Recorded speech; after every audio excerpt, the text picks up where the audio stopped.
By the time they wheeled David Lawson's body out, the hospital room was so quiet it almost sounded like it might keep his last secret forever. You know, child, people think the loudest part of a hospital is the machines, the beeping, the hurrying feet, the doors that never quite close all the way. But it's not. It's the silence after. The way the air feels heavier when a body has just left, and all that's left behind is a dent in the mattress, a paper cup on the tray, and a promise hanging in the air, still waiting to be kept. Tonight I want to tell you about that promise. About an estranged son named Michael, a dying father named David, and a small, worn package that was pressed into shaking hands in that empty hospital room.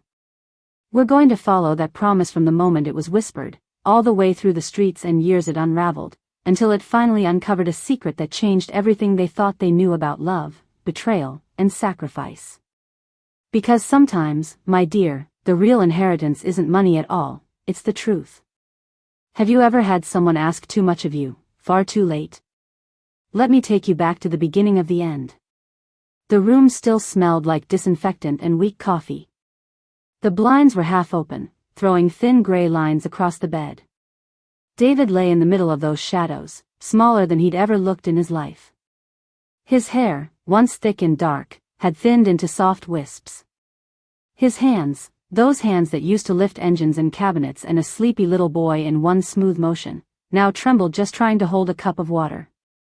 On the plastic table by his bed sat a simple brown package. No bow. No name on the front.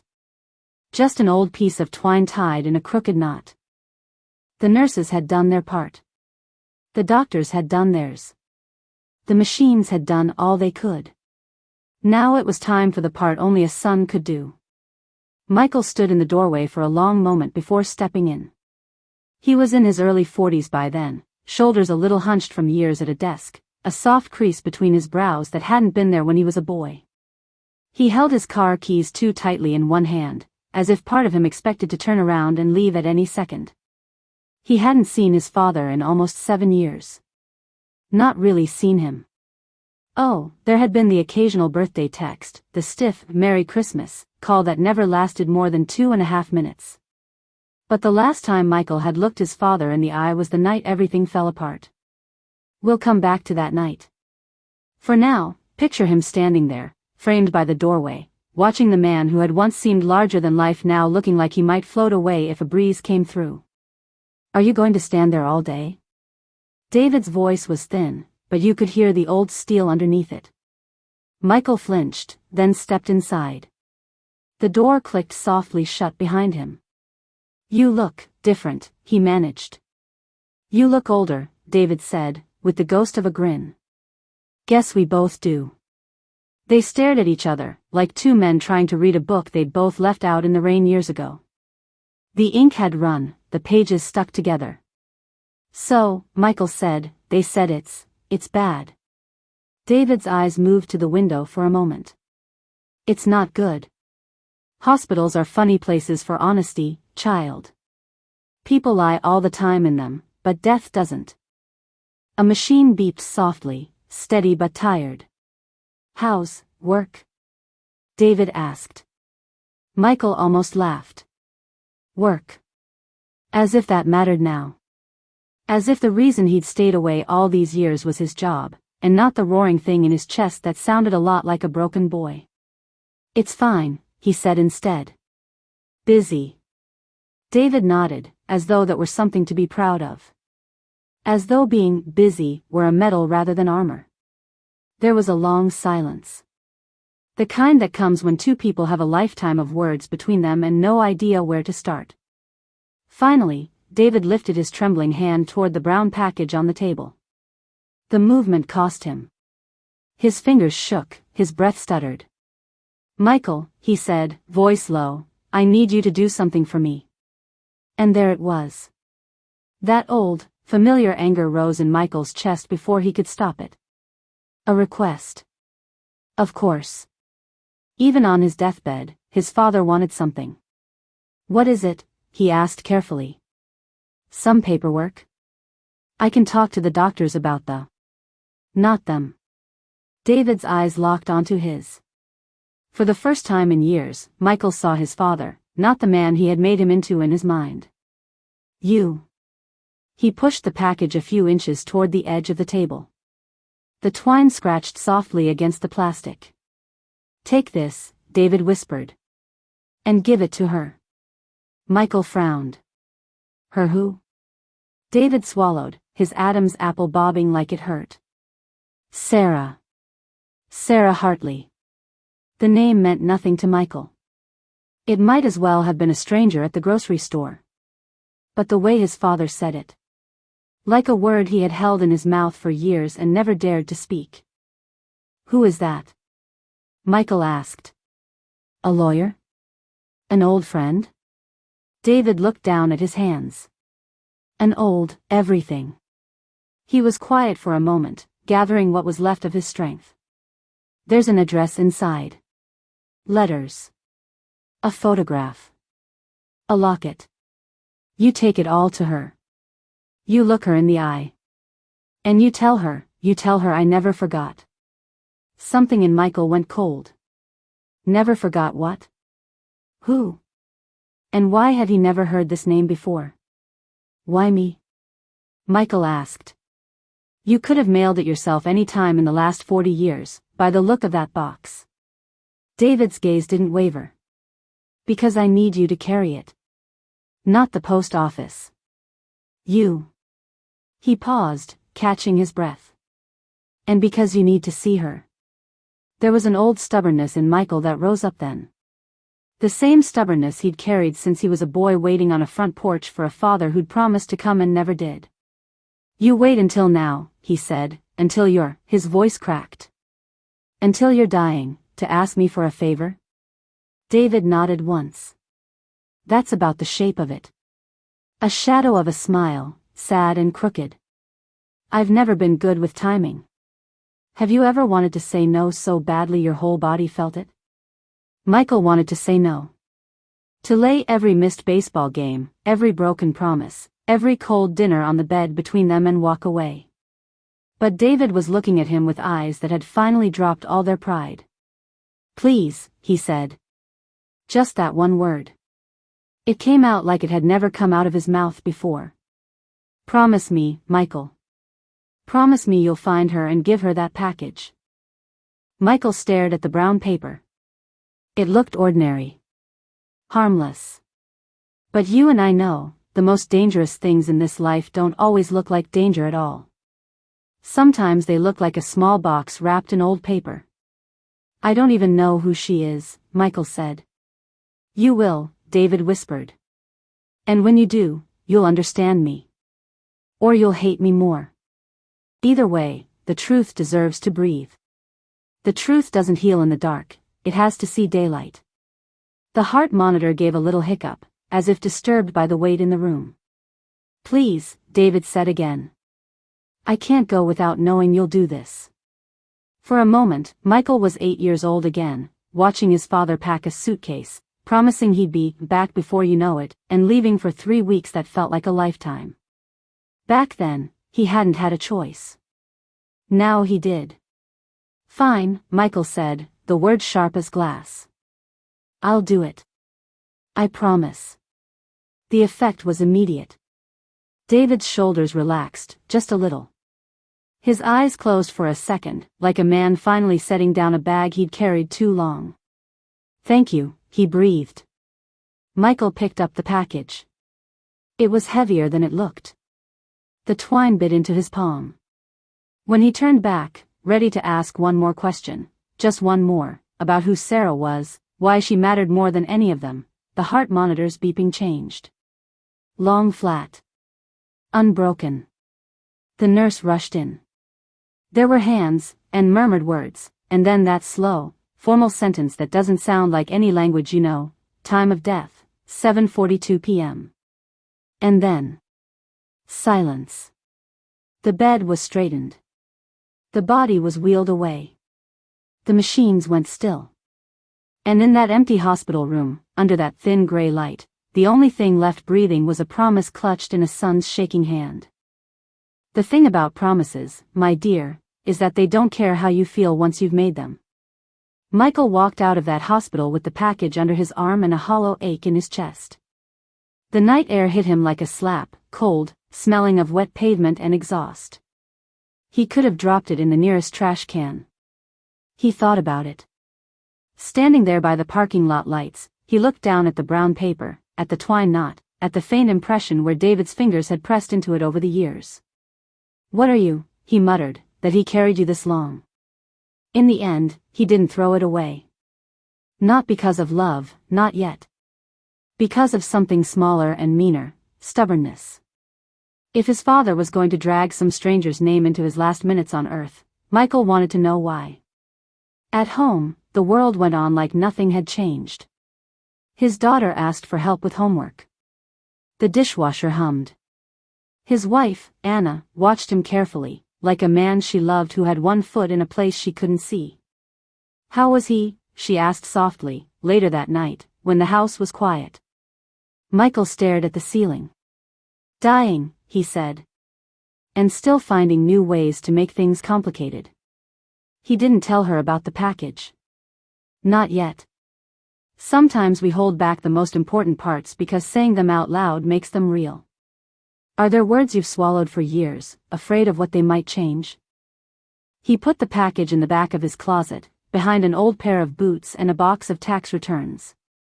For 3 days, he tried to pretend it wasn't there. He went to work. He signed papers about his father's estate. He made polite conversation with distant relatives who suddenly remembered his phone number. But every night, when the house was dark and quiet, he could feel that little weight upstairs, like a heartbeat. On the 4th night, he snapped. He went to the closet, pushed aside the boots, and pulled out the package. He sat on the edge of his bed with it in his lap, his fingers tracing the roughness of the twine. "This is stupid," he told himself. "It's probably nothing. Old bills. Useless junk." But his hands were already working the knot loose. The twine came away with a soft sigh. The brown paper unfolded like old skin, crackling at the edges. Inside was a smaller cardboard box, the kind that once might have held a pair of cheap cufflinks or a watch. He lifted the lid. No money. No will. Just a stack of yellowing envelopes, tied together with a thin ribbon, their corners rounded from use. On top of them lay a black and white photograph, its edges frayed, and a small, oval locket with a faded gold finish.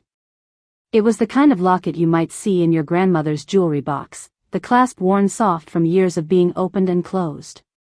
Michael picked up the photograph first. It showed a young man and a young woman standing in front of a small house with peeling paint and a wild tangle of roses climbing up the porch rail. The man had his arms slung around the woman's shoulders. The woman was laughing, head thrown back, eyes closed. Her hair was pulled into a messy ponytail, and there was a smudge of something, paint, maybe, on her cheek. The man. The man was David. Not the man Michael knew, with worry lines etched into his forehead and a permanent tightness in his jaw. This David was maybe 20, maybe younger, with an open face and a boyish grin. His eyes were bright, his shoulders loose. Michael had seen old pictures of his father before, of course. High school yearbooks, a wedding photo or two. But he had never seen this one. He had never seen his father look so free. His gaze moved to the woman. Her features tugged at something in him. Not recognition exactly, but a strange familiarity. The way her mouth tilted when she laughed. The set of her chin. It was like looking at a distant cousin and seeing a family resemblance you couldn't quite place. On the back of the photo, in David's handwriting, were 3 words and a date. Me and Sarah. 1974. There it was. The name from the hospital bed. Sarah. He set the photo down and picked up the locket. It was cool against his palm. The hinge creaked when he opened it. Inside were 2 tiny photographs, pressed close together under a thin film of glass. On the left, a baby with a full head of dark hair and eyes squeezed shut, mouth open in a cry. On the right, another baby, round-cheeked, with a small tuft of lighter hair and a fist curled against his face. The left-hand baby wore a knitted hat with a little embroidered lily on it. The right-hand baby's hospital bracelet was just visible, with the name Lawson printed on it. Michael's breath caught. He remembered that bracelet. He'd seen it in a box of his mother's keepsakes. He was staring at himself. And at another baby he'd never known existed. His heart thudded so hard he could feel it in his throat. What kind of man wears two babies around his neck and mentions only one? The letters were next. There were dozens of them, all addressed to Sarah Hartley, all in the same slanting handwriting. Some had stamps, faded and torn, others had never been mailed, the envelopes unsealed. He slid one out at random and unfolded it carefully. The paper was thin, like it might crumble if he breathed too hard. August 3, 1975, the top read. Dear Sarah. I stood outside the house again today. I couldn't make myself knock. I could hear Lily crying through the window, and it nearly tore me in two. I told myself I was just checking to see if you needed anything, but we both know what I was really doing. I was trying to pretend I still had a right to that sound. I don't. I gave it up the day I walked away. I have no excuse, only reasons, and they all sound so small when I put them on paper. Michael stopped reading, his eyes burning. Lily. The baby in the locket. The embroidered hat. He flipped through more letters, catching scraps. Your mother glared at me like I was the devil himself. My father's heart attack changed everything, and then the wedding was set. I thought I was doing the right thing, choosing the life that was already in motion. Please, let me help with the hospital bills. Words like, forgive me, and I was a coward, and I think about her every day, swam before his eyes. Every letter was a confession. Every page, a small piece of a life he had never been told existed. He reached the bottom of the stack and found one more slip of paper, smaller and more worn than the rest. It was an index card with an address scrawled on it in David's hand. The ink had faded, but the letters were still legible. Sarah Hartley. 112 Maple Street. Redwood Falls. Underneath, in shakier script, a later edition. If moved, check with Mrs. Klein next door, she'll know. Redwood Falls. Michael said the name out loud. It felt like tasting a new spice, strange, but somehow familiar. He'd heard his father mention it once or twice, always in the past tense. Back when I was in Redwood Falls, as if it were another planet. He set the stack of letters down and pressed the heels of his hands into his eyes. A woman his father had loved. A baby, Lily, that had never been spoken of. A town he'd never been to. And a promise, now sitting like a stone in his chest. Would you have gone, if you were him? Or would you have put the lid back on that box and pretended you'd never opened it? For a while, Michael did nothing. He went through the motions of the days following a death, arranging a small funeral, choosing a photo for the program, standing in a suit that felt too tight as people said. He was a good man, and he tried not to laugh or scream. At night, though, his mind wandered back to the letters. To the way David had written, I was a coward, 3 times on one page, then crossed it out so hard the paper tore. To the way he described holding a tiny hand that gripped his finger and wouldn't let go. To the way, in the most recent letter, dated just a month before he went to the hospital, he'd written, I don't know how much time I have left. I still haven't found the courage to face you. Maybe I never will. Maybe I'll have to ask someone else to do what I couldn't. Michael knew who that someone else was. He also knew that doing nothing would be its own kind of answer. One night, after Anna had gone to sleep, he sat at the kitchen table with the address card in front of him. He opened his laptop and typed Redwood Falls into the search bar. A small town popped up, tree-lined streets, an old mill, a river curling through it like a silver ribbon. It was 4 hours away. Close enough for a day's drive. Far enough to feel like stepping into another life. He closed the laptop. He opened it again. Just drive up, he told his reflection in the dark window. See if she's even there. If she's not, you did your part. Promise kept. End of story. But we both know, don't we, that stories rarely end where we expect them to. The next morning, he told Anna he had to take care of some last things of his father's out of town. She watched him pull on his jacket. You okay? No, he said honestly. But I will be. He tucked the letters, the photograph, the locket, and the address card into a shoebox, set it on the passenger seat, and turned the key in the ignition. As he pulled out of the driveway, the shoebox slid a little, as if reminding him it was there. The road ahead stretched long and uncertain. Behind him, an empty hospital room waited in his memory, still holding its breath. The drive to Redwood Falls took him through places that felt half forgotten. Gas stations with flickering signs, fields gone to stubble, small towns with a single blinking stoplight and a diner that probably hadn't changed its menu since the 70s. Michael drove with the radio off. The silence in the car was thick, filled with the sound of tires on asphalt and the quieter noise of his own thoughts. He kept thinking of that locket. Of the two babies inside. Of the way his father's voice had broken on the word please. What kind of love, what kind of shame, could last that many years? He reached Redwood Falls just after noon. The town looked like it had been painted in softer colors than the rest of the world. Brick storefronts, a barber pole spinning lazily, a hardware store with a bell on the door, and a bakery that sent the smell of bread and sugar right into the street. He parked near the courthouse and pulled out the address card. 112 Maple Street. Maple wasn't hard to find. A few turns, a short drive, and there it was, a narrow street lined with old maples whose branches met overhead, making a green tunnel. He drove slowly, counting house numbers. His stomach tightened. Except, there was no house. Where 112 should have been, there was a small coffee shop with big windows and a chalkboard sign out front that read, Maple and Main, coffee, pastries, Wi-Fi. The building looked newer than the ones on either side. The bricks were a slightly different color, the trim freshly painted a cheerful blue. He pulled over and killed the engine, staring. For a moment, he considered turning around, driving home, and declaring the promise unkeepable. But then he remembered the extra note on the card. Check with Mrs. Klein next door, she'll know. He looked to the right. Next door to the coffee shop stood an old house with a sagging porch and a front yard full of overgrown rosebushes. The paint peeled in long curls from the railings.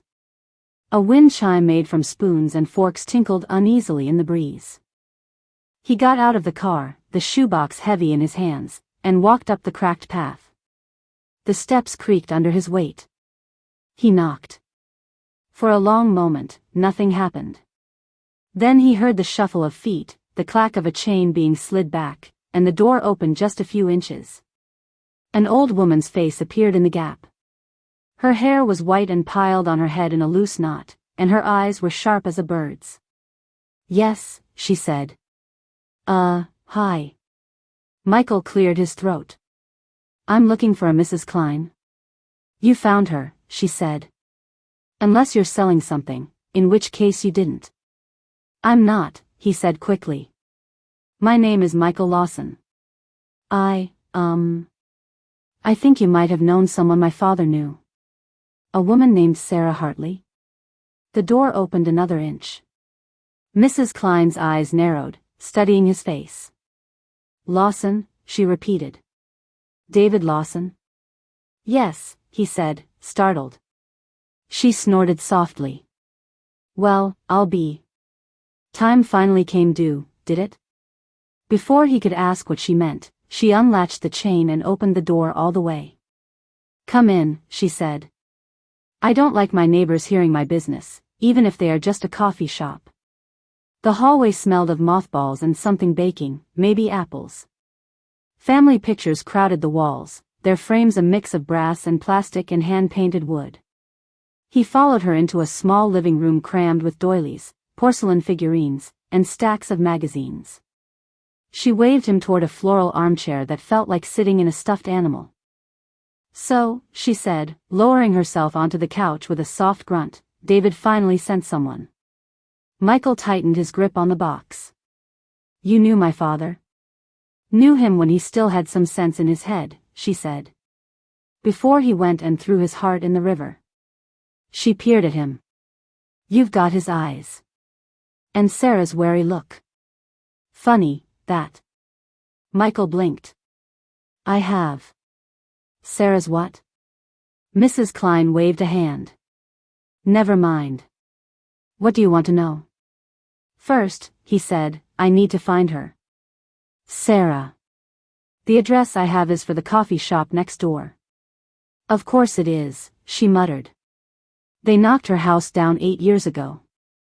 Said it was unsafe. Humph. It stood longer than some marriages I know. She leaned back, thinking. Sarah moved away long before that. Years and years. After, she trailed off, eyes suddenly shinier than before. After what? Michael asked softly. She pursed her lips.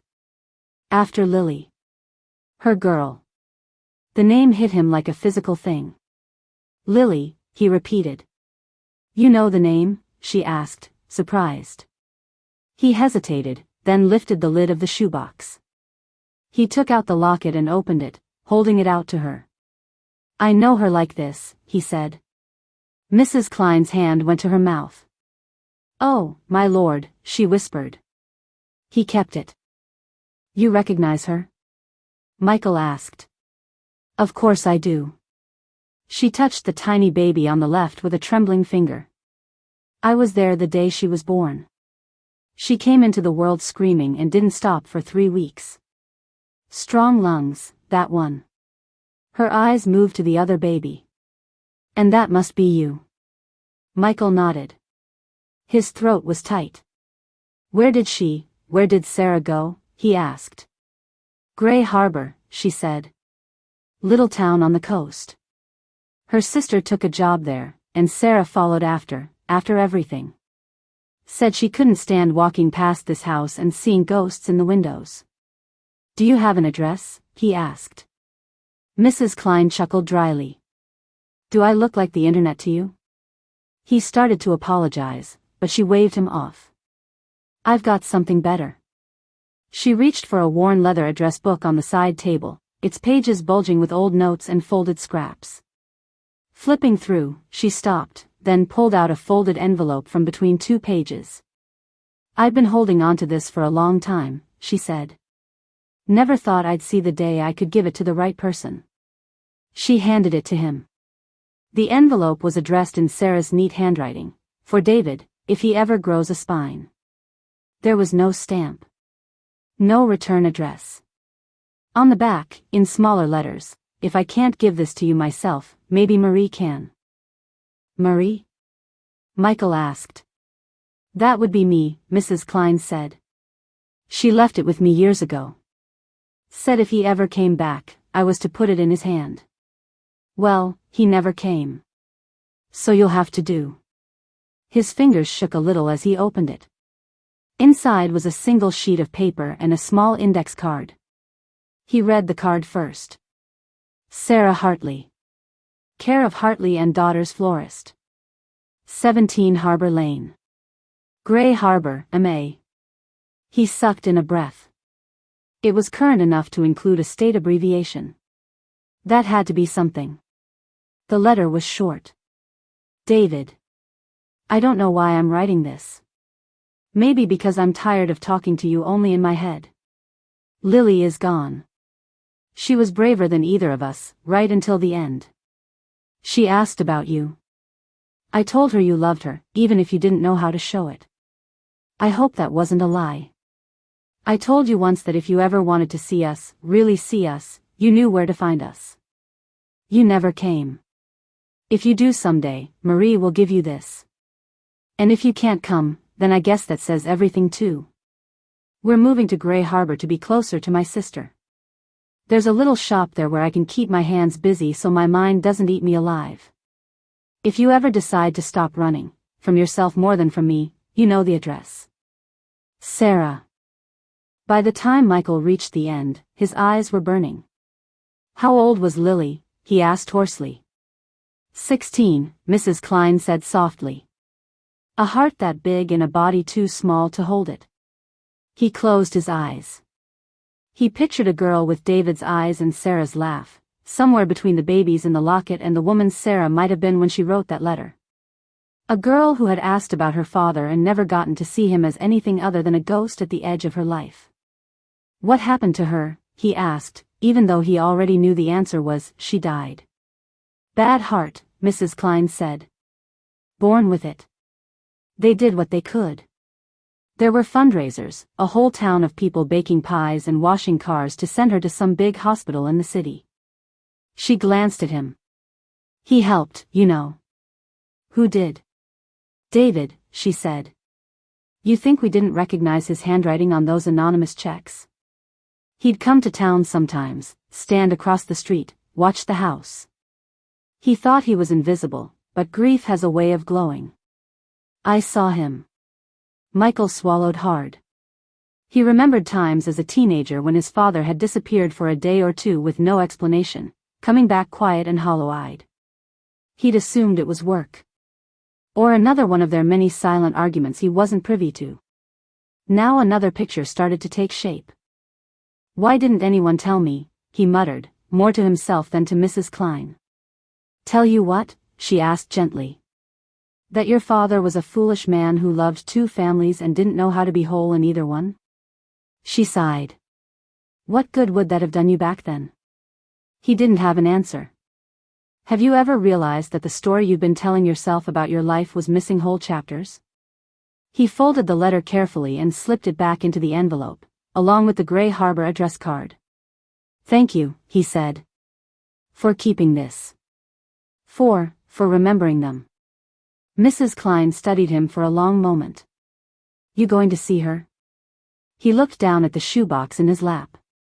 The edges of the letters, the glint of the locket, the black and white photo of his father and a laughing girl in front of a rose-covered house. I promised, he said. She nodded, satisfied. Good. Promises mean something, even when the man who asked for them is gone. As he stood to leave, she cleared her throat. Tell Sarah, she hesitated. Tell her Lily used to sit on that porch and say the roses smelled like hope. She'll know what it means. I will, he said.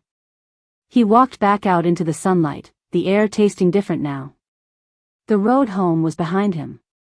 The road to Gray Harbor, toward a woman he'd never met and a lifetime of secrets, was ahead. The drive to the coast took longer. The landscape changed as he went, fields giving way to hills, hills eventually dropping off into the wide, gray suggestion of the sea. Gray Harbor was smaller than Redwood Falls, somehow both sleepy and watchful. Fishing boats bobbed in the harbor, gulls circling overhead. A salty wind tugged at his hair and made his eyes water. He found Harbor Lane easily, a short street not far from the waterfront. Number 17 was a narrow storefront with big front windows full of flowers. A hand-painted sign above the door read, Hartley and Daughters Florist, the paint chipped in places but still bright. He parked across the street and sat there for a moment, hands on the wheel, heart pounding a little too fast. Inside, he could see someone moving around, carrying pots of greenery, rearranging a display. What do you say, walking into someone's life like that? Hi, I'm the son of the man who broke your heart and left you to raise his other child alone. Would you have gone in? Or turned around and told yourself you tried? Michael turned off the engine, picked up the shoebox, and stepped out into the salt-scented air. A bell chimed softly when he pushed the florist's door open. The smell hit him first, earthy and sweet and alive. Flowers in every shade of pink and white and yellow crowded the shelves, their petals brushed with sunlight from the big windows. Behind the counter stood a woman in her late 60s, maybe early 70s. Her hair was mostly silver, pulled back with a simple clip, and her apron was smeared with green and soil. She looked up, eyes kind but tired. Welcome, she said. What can I help you with today? Michael's mouth went dry. He had found her. Now he had to decide what to say. For a heartbeat, Michael just stood there, the shoebox growing heavier in his hands. The woman, Sarah, it had to be, waited, eyebrows lifted slightly, as if she'd had a lifetime of people fumbling in front of her. he cleared his throat. I'm not here for flowers. A small smile touched the corners of her mouth. Most people aren't, at first.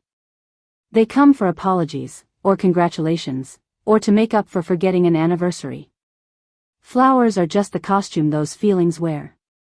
Her voice was warm but carried a thread of weariness, like someone who had lived a lot of lives inside one body.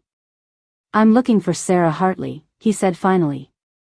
That would be me, she replied. Though sometimes I feel more like Sarah and less like Hartley. He swallowed. My name is Michael. Michael Lawson. The smile vanished. For a second, all the color seemed to drain from her face, leaving her very still. Her hand tightened around the pair of pruning shears she held. Lawson, she repeated. David's boy? He nodded. She set the shears down carefully, as if her fingers had gone numb. Well, she said after a moment, her voice quieter now, I suppose I knew this day might come. I just thought it'd come while I still had a few less aches in my knees. She came around the counter, wiping her hands on her apron, and looked at him more closely. You have his jaw, she murmured. And his eyes. But you don't stand like him. That's yours. There was something like sorrow in her gaze. And something else too, relief, maybe, or resignation. Is he, she began, then stopped. He's gone, Michael said. A few weeks ago. Sarah closed her eyes briefly. I figured as much. He always said he'd probably die before he ever figured out what to say to me. She opened her eyes again and gestured to a small table near the window. Come. Sit. I don't like having conversations like this with cold feet. They sat opposite each other, a vase of white lilies between them. Michael placed the shoebox on the table and removed the lid. I promised him I'd bring this to you, he said. Sarah stared at the contents, the letters, the photograph, the locket, as if looking at ghosts laid out in neat rows. He kept them, she whispered. All this time. She picked up the photograph first. Her thumb brushed over her younger face, over David's arm around her shoulders. Lord, she said softly. Look at us. We thought the world would bend just because we loved each other. Her eyes watered, but she didn't look away. Then she reached for the locket. Her fingers traced the worn edges, the tiny clasp. I gave this to him the day, she swallowed. The day we found out we were expecting. She opened it. Her breath hitched when she saw the two tiny babies. I only put one picture in here, she said slowly. Just Lily. There was no other baby then. She looked up at Michael, confusion and realization warring in her expression. He must have added you later, she said. He must have had the locket opened and set you beside her. Her thumb lingered on the right-hand baby, on Michael. That man, she murmured. Always splitting himself in two. Michael felt an odd mixture of anger and tenderness rise in his chest. How did it start? He asked quietly. You and him. Sarah leaned back in her chair, the lilies between them breathing their heavy scent into the space. It started the way most foolish things do, she said. With youth and certainty. She looked out the window for a moment, as if watching a younger version of herself walk down the street. I was 19, she said. He was 21. He'd come to Redwood Falls to work at the mill, said it was just until he figured out his real life. I thought that sounded romantic. A man with plans, you know. She smiled faintly. He used to come into my mother's diner every morning and order the same thing, black coffee, 2 eggs, toast. Never looked up from his paper. I decided one day that no one should get to ignore the world that hard, so I accidentally spilled some coffee on his table. She shrugged. He looked up. That was that. They talked for hours after his shift ended that day, she told him. About music and books and the small-town boredom that felt, at that age, like a kind of prison. He said I laughed too loudly, she said, her eyes far away. Then he said it was his favorite sound. The roses grew around the porch. They kissed under thunderstorms. They planned a life that involved leaving town and never looking back.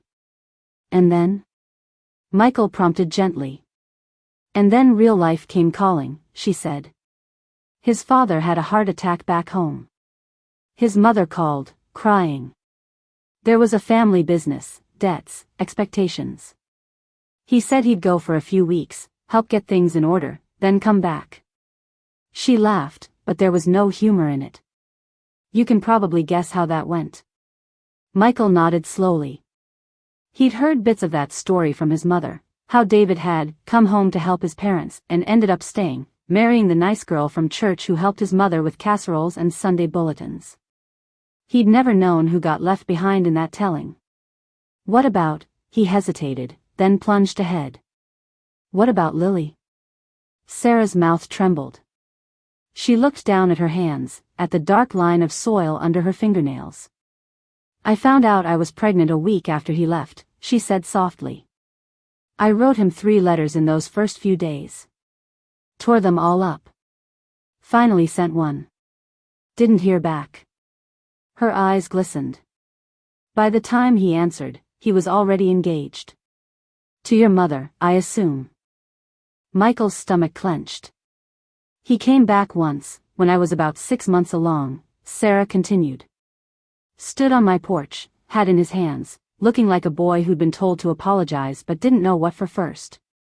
He said he'd made promises, to his parents, to this new girl, to a life he wasn't even sure he wanted but felt responsible for. She swallowed. He said he couldn't be the man I needed him to be and the son they needed him to be. He picked them. He asked if he could still help. Money. Whatever we needed. I told him to go to hell.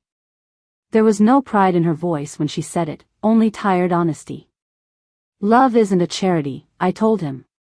You don't get to pay your way out of this. She looked up at Michael. But life is long, and babies are expensive. Eventually, I let him help a little. For her sake, not his. He'd leave envelopes with Marie. He'd send blankets, little toys. Never with his name. But I knew. And Lily? Michael asked.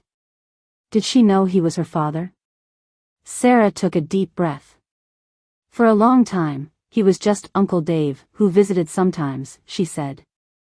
He'd sit on the floor and let her climb all over him. He'd braid her hair, badly. He was good with her. In those moments, anyway. Her voice cracked.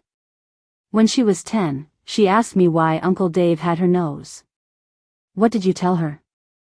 I told her the truth, Sarah said simply. That he was her father. That grown-ups were complicated and sometimes cowardly, but that the way he looked at her wasn't a lie. Tears spilled over now, tracking down the lines time had etched in her cheeks. She said, if he's my dad, why doesn't he stay? Her hands trembled. I didn't have a good answer. Michael felt something in his chest loosen and tighten at the same time. He thought of all the nights he'd lain awake as a boy, listening for his father's car in the driveway and telling himself elaborate stories to explain the silence. Then she got sick, Sarah said after a moment.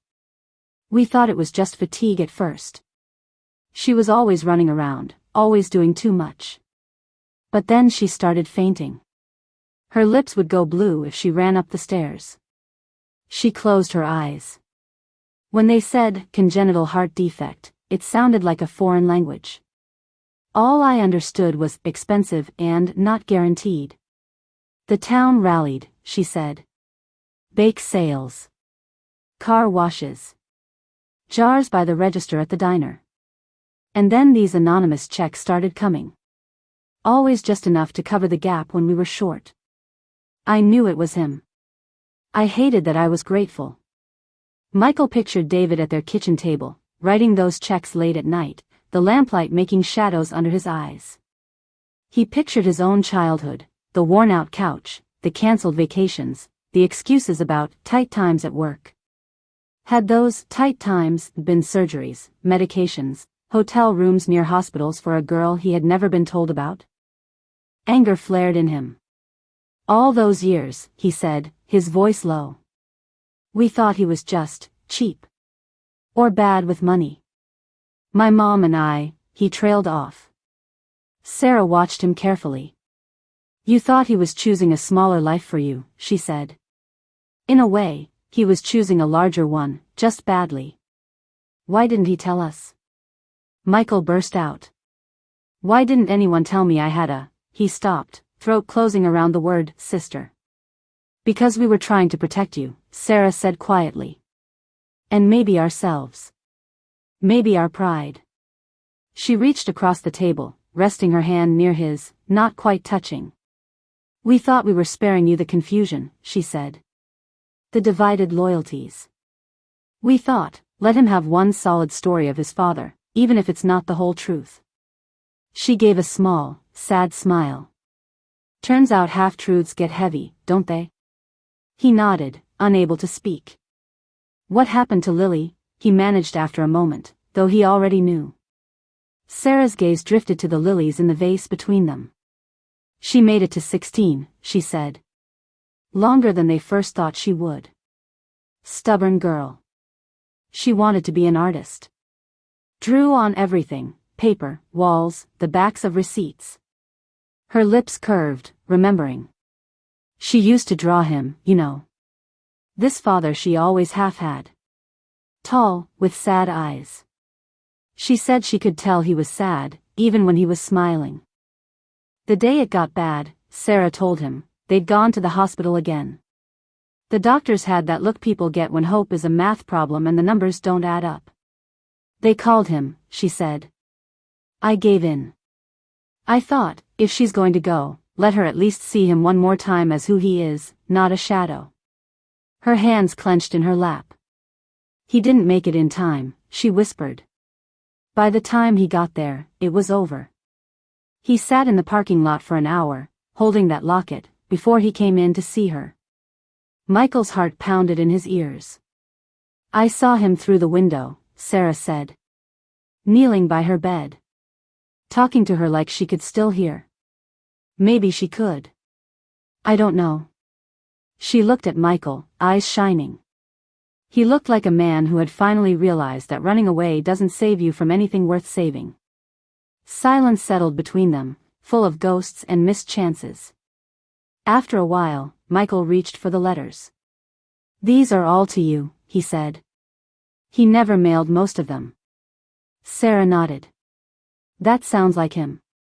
He loved words, but he was afraid of what they'd do once they left his mouth. Do you want to read them? He asked. She stared at the stack for a moment, then drew a deep breath. Yes, she said. But I don't think I should do it alone. They began to read. Letter after letter, year after year, David's voice spilled out across the table. I saw you at the grocery store today and almost followed you down the bread aisle. Coward that I am, I hid behind the cereal. I watched Lily perform in the school play from the very back row. She was a tree. I've never been prouder of a piece of scenery. I told my son no about a trip he desperately wanted because the hospital bill for your girl came due. I hate that he doesn't know why, and I hate that I'm not sorry I chose her this time. Every page drew a new line between their lives. Michael saw himself, 15 and furious, shouting at his father about that canceled trip, slamming his bedroom door so hard a picture fell off the wall. He saw, now, the matching scene miles away, a hospital corridor, a doctor explaining costs, David pulling out a checkbook with shaking hands. How are you supposed to grieve for a man you never fully knew? He wondered aloud. Maybe, Sarah said softly, you grieve for the pieces you did know, and learn to live with the rest. They reached the last letter. It was dated 3 months before David died. Sarah. If you're reading this, it means I finally did what I should have done years ago and put these in the mail, or I found some other coward's way to get them to you. My body is giving up in ways my pride never did. The doctors have words for it, but I just hear, time is short. There are 2 things I've been afraid of my whole life, telling the truth, and hearing it. I've used duty as an excuse, guilt as armor, and silence as a pillow. None of it worked. I loved you. I loved Lily. I loved Michael. That's the truest thing I have. I just never learned how to love without running from one burning house straight into another. I'm asking one last selfish thing. If I can't come to you myself, I want my son to. I want him to see you, to know you existed, to know his life didn't start and end with my worst decisions. Maybe, if he sees you, he'll see me more clearly. Or he'll finally hate me completely. Maybe that's better than the half-resentment he carries now. Give him whatever truth you think he can hold. He deserves more than the man I managed to be. David. By the time Michael finished reading, his hands were shaking. Sarah sat very still, tears sliding down her cheeks, dripping unnoticed onto her apron. He always did write better than he spoke, she whispered. Michael let out a long, unsteady breath. All these years, he said.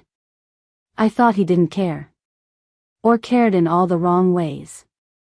I never imagined there was this whole other life. 2 lives, Sarah corrected gently. Maybe 3, if you count the one he wanted and never figured out how to have. Does knowing all this change anything? He asked. For you? She considered. It doesn't unbreak my heart, she said. It doesn't bring Lily back. It doesn't undo the nights I cried into pillows so no one would hear. She reached for the locket, closing it with a soft click. But it does make one thing clear, she added. He never forgot. For all his failures, he carried us. Both of us. All of you. She looked up, meeting his eyes. And now, she said softly, he's asking you to carry something too. Not money. Not guilt. Just, the truth. Michael felt something shift inside him. For years, his anger at his father had been solid, like a stone. Simple. Heavy. Reliable. Now that stone had cracked open. Inside was something far messier, grief, understanding, more anger, compassion, and 100 questions with no tidy answers. Isn't it strange how learning someone's worst secrets can sometimes make you love them and hate them more at the same time? Sarah stood, her knees protesting a little, and walked over to a wooden cabinet against the wall. She opened it and took out a worn sketchbook. Before you go, she said, there's someone you should meet properly. She laid the sketchbook on the table and opened it. Page after page of drawings greeted him. Some were of flowers, some of people in the park, some of the harbor at dusk. And some were of a man who looked very much like his father, sitting on a porch step, head in his hands.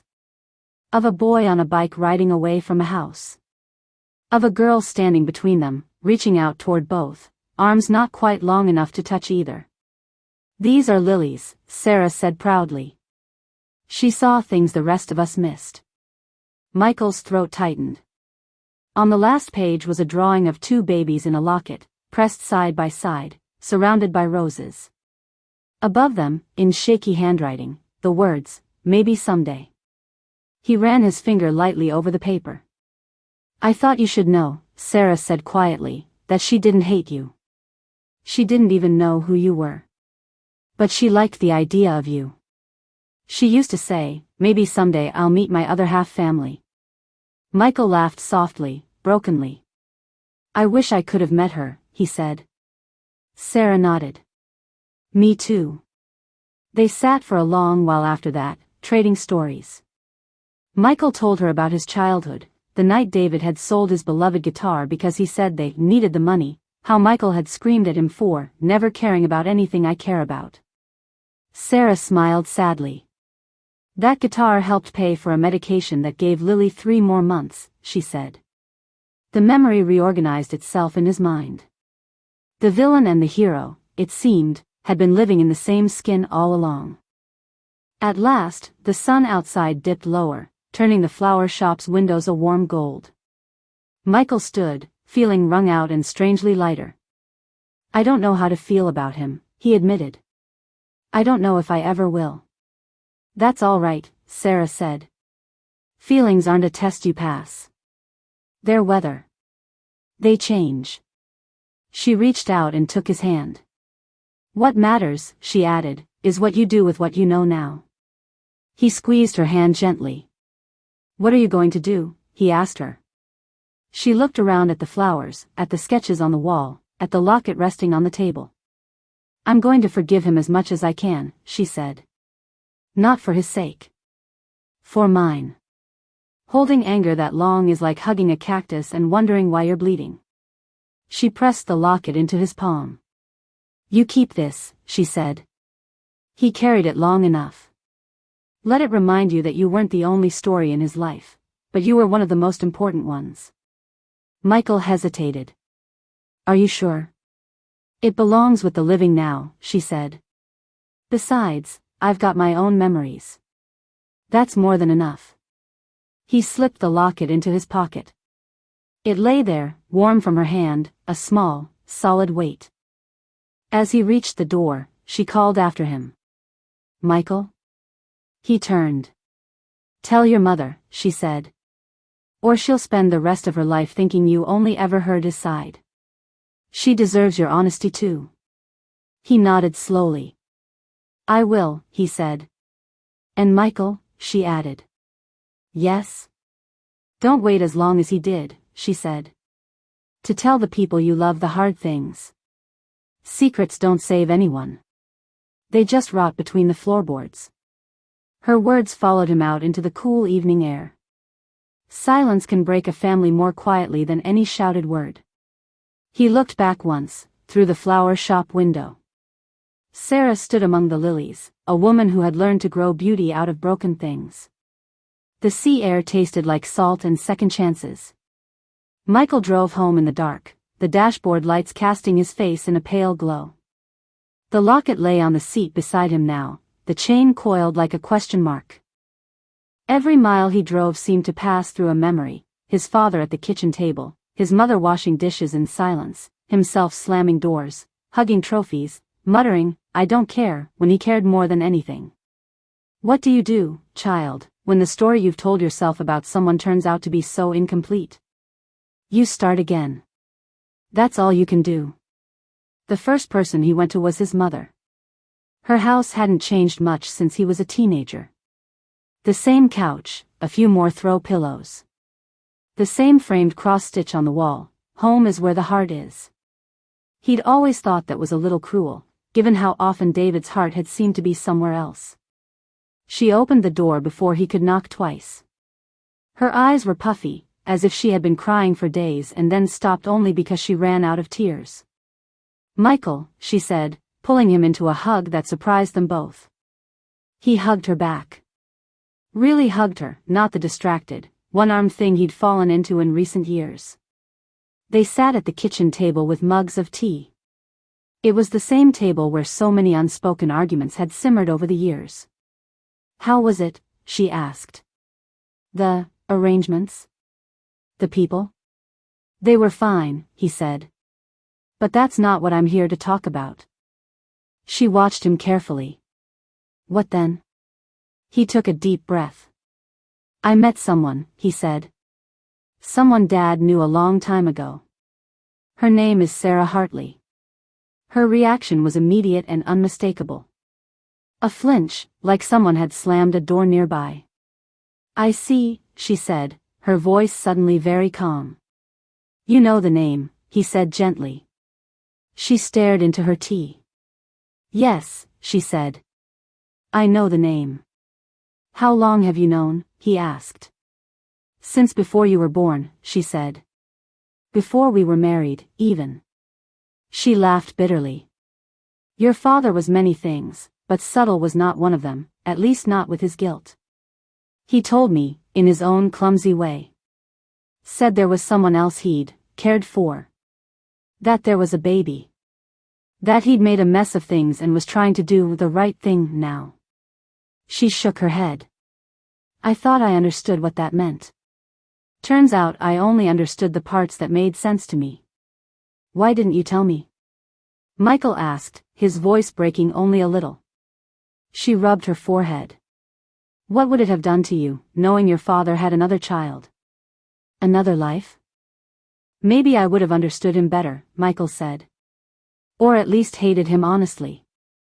She winced. I was angry too, she admitted. So angry. I almost called off the wedding. But then he promised. Said he'd be a good husband. A good father. That he'd provide, that he'd be present. He kept some of those promises. Broke others so quietly we barely noticed until years had gone by. She looked at him, really looked. I convinced myself it was better for you to have one clear story, she said. Even if it wasn't all true. I thought I was protecting your heart. He reached across the table and covered her hand with his. Turns out, he said softly, the heart finds out anyway. Even if it takes 40 years. She nodded, tears slipping free. Did you ever meet her? He asked. Sarah? Once, she said. At a hospital. Michael's breath hitched. When Lily? Yes, she said. He came home quiet one night, wouldn't say where he'd been. I pressed him. We fought. He finally told me. About her. About Lily being sick. About the fundraiser. About the surgeries. She stared past him, into a memory. I went with him the next time, she said. I needed to see for myself. Needed to know who I was sharing my husband with, even if only in pieces. She smiled sadly. Sarah was kind. Strong. Tired. We didn't claw at each other like in the movies. We just stood on either side of that girl's bed and loved her in different ways. Her voice dropped. I watched him crumble when she died. I watched him hold her hand and sob like I'd never seen him sob, not even when his own father passed. I realized then that there was a part of him I would never fully have. A room in his heart that was built before I ever met him. She looked at Michael, eyes full. But I also realized something else, she added. He hadn't left you. Not really. He just didn't know how to be all the men he wanted to be in one lifetime. Silence settled between them, not sharp this time, but soft and heavy. What did you do? Michael asked quietly. I gave him a choice, she said. Told him if he wanted to build a life somewhere else, I wouldn't stand in his way. He could be with Sarah, grieve with her, start over. Or he could stay with me and with you, and we'd find a way to live with the ghosts. And he chose us, Michael said. She nodded. He came home. He sat right where you're sitting now, and he promised to be here.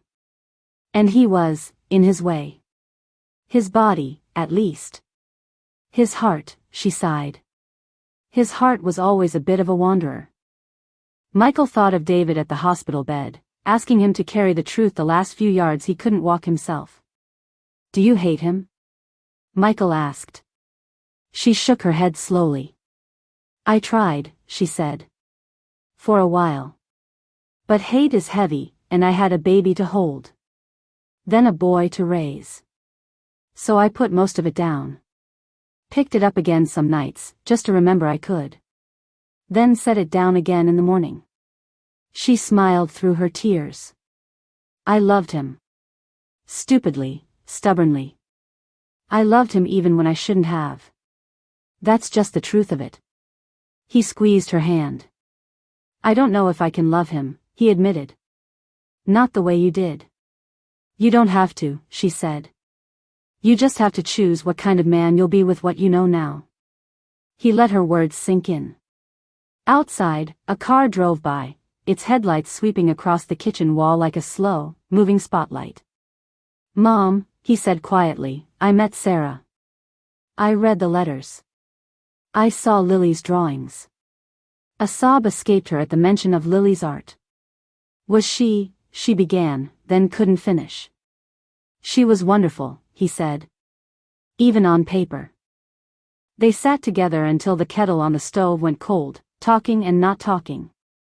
Remembering David as he had been, a man who loved badly and deeply, who failed in large ways and small, who tried to mend things at the very end with one last, impossible favor. When Michael finally left, the night air felt different. Less like an enemy. At home, his daughter, Emily, named, without knowing, for the kind of life David had always wished he'd given his children, sat at the dining table with her textbook spread out. "Hey, Dad," she said. "Did you get everything settled?" He looked at her, really looked. The way her hair fell into her face. The tiny crease near her eyebrow when she was concentrating. He thought of all the things he hadn't told her over the years. Times he'd been too busy to listen. Walls he'd built without meaning to, the way his father had. "Not yet," he said. "But I'm working on it." He sat down across from her. He said, "Can I talk to you for a minute?" "About our family?" She glanced up, surprised. Sure. Did I do something?" "No," he said quickly. "You didn't do anything wrong.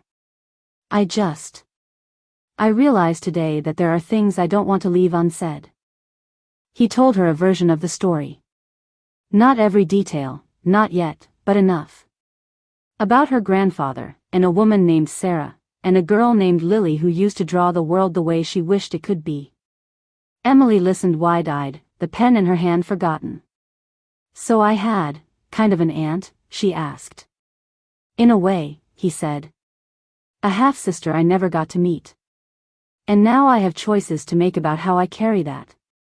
About how honest I am with you. About the kind of father I want to be." She was quiet for a long moment. "I'm glad you told me," she said finally. "It's sad. But it makes me feel like I know you better. And him, a little." He nodded, throat tight. "I don't want to keep secrets from you," he said. "Not the big ones. If I mess up, I want to say it. If I'm scared, I want to say it. I don't want you to have to learn who I was from someone else's letters someday." Her eyes softened. She reached across the table and squeezed his hand. "Deal," she said. Later that night, after the house was quiet, Michael sat on the edge of his bed with the locket in his hand. He opened it and looked at the two tiny faces inside. "Hey," he whispered, feeling a little foolish and a lot sincere. "I'm trying. Both of you. I'm trying." The locket gleamed faintly in the lamplight, its glass reflecting his own face, older, lined, but a little more at peace. Days bled into weeks. Michael called Sarah on Sundays. Sometimes they spoke about David. Sometimes about lilies and roses and the stubbornness of small-town customers. He sent her scans of old family photos. She sent him copies of Lily's sketches. They didn't try to force a relationship into a shape it didn't want to be. They let it grow slowly, like something planted carefully in good soil. He visited Mrs. Klein once more, bringing her a plant from Sarah's shop. She fussed at him for not wearing a coat, then slipped him a tin of cookies, for the road. "I'm glad he got one thing right in the end," she said as he left.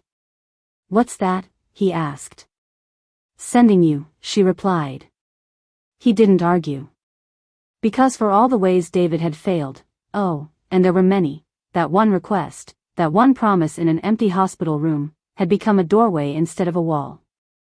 And aren't doorways, even hard ones, better than brick? One crisp afternoon, months later, he found himself standing in front of the hospital where his father had died. He hadn't planned to go. He'd just been driving, thinking, and somehow the car had taken him there. The corridors were the same, too bright, too clean, smelling of something that tried hard to be fresh and ended up somewhere between lemon and loneliness. He walked past the nurse's station, past the vending machines, until he found the room. Not the same room, of course. That room now held another bed, another family's worries. But he stood in the doorway anyway, looking at the shape of it. He remembered the silence after the machines stopped. The weight of the package in his hand. The feeling that his life had just tilted on its axis and he didn't yet know which way was down. Now, he slid his hand into his pocket and closed his fingers around the locket. "I kept it," he murmured, "to no one and to someone. The promise. I took it where you couldn't." He imagined, for a moment, his father standing beside him.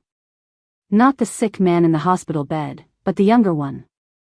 The one laughing on a porch with Sarah. The one braiding a little girl's hair. The one teaching a boy to ride a bike and then missing every game. He imagined them all standing together in that small, sterile room, the living and the dead and the might-have-beens. "I don't forgive you for everything," he said quietly. "But I'm learning to forgive you for some things. And I'm trying not to make the same mistakes."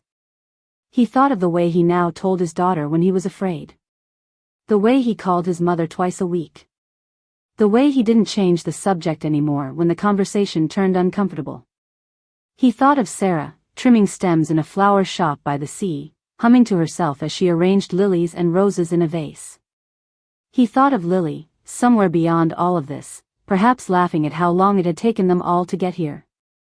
"I'm going to do better," he whispered. "That's my promise." The fluorescent lights hummed softly. For the first time, the hospital didn't feel like a place where things ended. It felt, just a little, like a place where something had begun. He stepped back from the doorway, turned, and walked down the corridor toward the exit. Outside, the sky was a brilliant, impossible blue. As he reached his car, his phone buzzed. A message from Emily. "Hey Dad, thinking of trying painting. Any tips?" He smiled, heart full. "Start with whatever scares you most," he typed back. "Then put it on the canvas anyway." He slipped the phone into his pocket and looked up at the sky one more time. The empty hospital room in his memory would always be there, the silence, the rumpled bed, the last whisper of a dying man asking too much, too late. But now, that room held something else too. Not just regret. A promise. A package. A path that had led a son back through the tangled forest of his family's past and out into a clearing where, for the first time, he could see everyone as they truly were, flawed, frightened, selfish, loving, and, in their own ways, trying. That promise, made in a sterile room that smelled of disinfectant and endings, had become the beginning of a different legacy. One where secrets didn't have to fester in the dark. One where hard truths were spoken out loud, even when voices shook. One where a man could stand in the wreckage of the choices that made him and still decide to build something better. He got into the car, the locket warm against his chest. "Let's go home," he said, to himself, to the ghosts, to anyone listening. And this time, he knew exactly what home meant. So, my dear, if this story has settled somewhere in your chest, if you've thought of your own unfinished conversations, your own unopened boxes on back closet shelves, let me ask you gently. Who do you need to tell the truth to while there is still time? Because one empty hospital room and one secret promise did change everything for Michael. And your promise, whenever you make it, might change everything for you. If this story touched you, if you saw a bit of your own family's dust and old days in it, take a moment now to like this video. It helps these quiet stories find the people who need them most, and it tells us you want more from Dust of Old Days. And if you'd like to hear more grandmother-style tales like this, of family secrets, old letters, and the hard work of forgiveness, subscribe to Dust of Old Days and let these stories keep you company on the long evenings. Until next time, child, remember. The promises we keep after someone is gone are the ones that write the next chapter.